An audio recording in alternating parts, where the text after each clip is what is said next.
Hey you and welcome to this video where I will help you out how to fix that the chart is not showing. It's not possible to open it or it's not working, and I will show you 2 things that you need to do to solve this problem. So the first step what you need to do is go to File, select right here Open Data folder, and then right here you will see this. Then we go here to Terminal and now you see here a lot of information.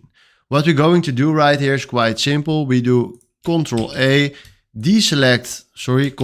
and deselect right here common and community, and then right now we click on delete.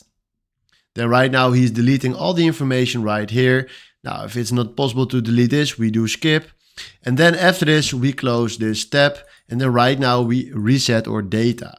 Then right now what you need to do is select here on view your market watch right here. So if I do this again, you see that we are now having this. And if I now throw this right here to this chart, you see that we are having right here the chart again.